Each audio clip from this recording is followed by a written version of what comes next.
ତୋଷଖାନା ଦୁର୍ନୀତି ମାମଲାରେ ପାକିସ୍ତାନର ପୂର୍ବତନ ପ୍ରଧାନମନ୍ତ୍ରୀ ଇମ୍ରାନ ଖାନଙ୍କ ଉପରେ ସଙ୍କଟର ବାଦଲ। ଜେଲ୍ ଯିବେ ନା ଛାଡ଼ ପାଇବେ, ଏ ନେଇ ଅନିଶ୍ଚିତତା ଜାରି ରହିଛି। ତେବେ ଆଜି ଇମ୍ରାନ ଖାନଙ୍କ ଇସଲାମାବାଦ କୋର୍ଟରେ ହାଜର ହେବାକୁ ଯାଉଥିବା ସମୟରେ ତାଙ୍କ କାରକେଡକୁ ଇସଲାମାବାଦ ଟୋଲ ପ୍ଲାଜା ନିକଟରେ ଅଟକାଇ ଦିଆଯାଇଛି। ଅନ୍ୟ ପକ୍ଷରେ ଇମ୍ରାନ ଖାନ ଇସଲାମାବାଦ ଅଭିମୁଖେ ବାହାରିଗଲା ପରେ ପୋଲିସ ତାଙ୍କର ଲୋହର ବାସଭବନ ଭିତରକୁ କବାଟ ଭାଙ୍ଗି ପଶିଛି।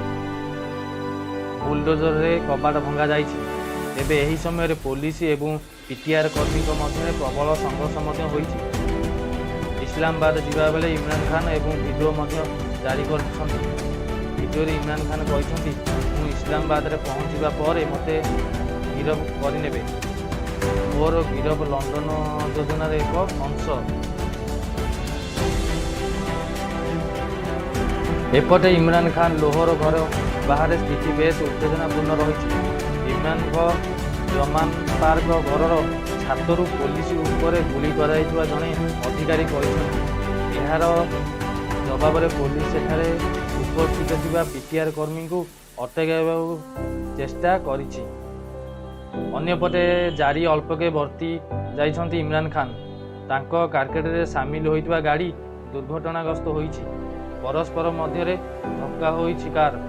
ଏହି ଦୁର୍ଘଟଣାରେ 3 ଜଣ ଆହତ ହୋଇଛନ୍ତି। ତେବେ ଇମ୍ରାନ ଖାନ ସୁରକ୍ଷିତ ଥିବା କୁହାଯାଇଛି। ତାଙ୍କ ଗାଡ଼ିରେ ମଧ୍ୟ କୌଣସି କ୍ଷତି ହୋଇନାହିଁ।